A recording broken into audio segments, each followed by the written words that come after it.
মধ্যপ্রাচ্যের রাজনীতিতে নাটকীয় মোড় এনে দিয়েছেন মার্কিন প্রেসিডেন্ট ডোনাল্ড ট্রাম্প। ইরান যুদ্ধের অবসান নিয়ে আলোচনার আড়ালে তিনি মুসলিম বিশ্বের নেতাদের ওপর নতুন চাপ সৃষ্টি করেছেন। শনিবারের এক আকস্মিক কনফারেন্স কলে ট্রাম্প জানিয়ে দেন, ইরানের সঙ্গে যুদ্ধ শেষ হওয়ার পর মুসলিম দেশগুলোকে ইসরায়েলের সঙ্গে সম্পর্ক স্বাভাবিক করতে হবে। এরপর থেকেই আরব বিশ্বজুড়ে শুরু হয়েছে কূটনৈতিক টানাপোড়েন। সৌদি আরব, কাতার, সংযুক্ত আরব আমিরাত, পাকিস্তান, তুরস্ক, মিশর, জর্ডান ও বাহরাইনের শীর্ষ নেতাদের নিয়ে অনুষ্ঠিত ওই বৈঠকে মূলত ইরান ইস্যু নিয়ে আলোচনা হওয়ার কথা ছিল। তবে হঠাৎ করেই ট্রাম্প আব্রাহাম অ্যাকর্ড সম্প্রসারণের প্রস্তাব তোলেন। তিনি বলেন, যেসব মুসলিম দেশ এখনও ইসরায়েলকে স্বীকৃতি দেয়নি তাদেরও ভবিষ্যতে চুক্তিতে যোগ দিতে হবে। এই প্রস্তাবে বিশেষ করে সৌদি আরব, কাতার ও পাকিস্তানের নেতারা নীরব হয়ে যান। পরিস্থিতি সামাল দিতে ট্রাম্প রসিকতা করে জানতে চান সবাই এখনও লাইনে আছেন কিনা। কিন্তু সেই মুহূর্তেই স্পষ্ট হয়ে যায় মুসলিম বিশ্বে তার পরিকল্পনা সহজভাবে গ্রহণ করা হচ্ছে না।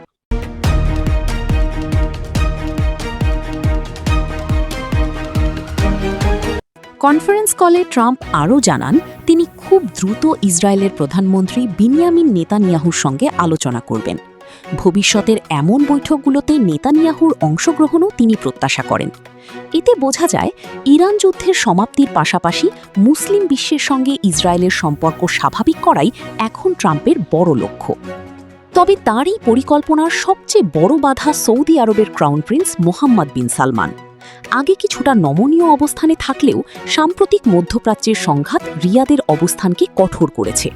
সৌদি প্রশাসন স্পষ্ট জানিয়েছে, স্বাধীন ফিলিস্তিন রাষ্ট্রের নিশ্চয়তা ছাড়া ইসরায়েলের সঙ্গে কোনো সম্পর্ক স্বাভাবিক করা হবে না। এই কারণেই মার্কিন ও ইসরায়েলি কূটনীতিকরা মনে করছেন দ্রুত কোনো সমাধান আসার সম্ভাবনা কম। বিশেষ করে ইসরায়েলের আসন্ন নির্বাচন এবং ভবিষ্যৎ সরকার নিয়ে অনিশ্চয়তাও সৌদি আরবকে সতর্ক অবস্থানে রেখেছে।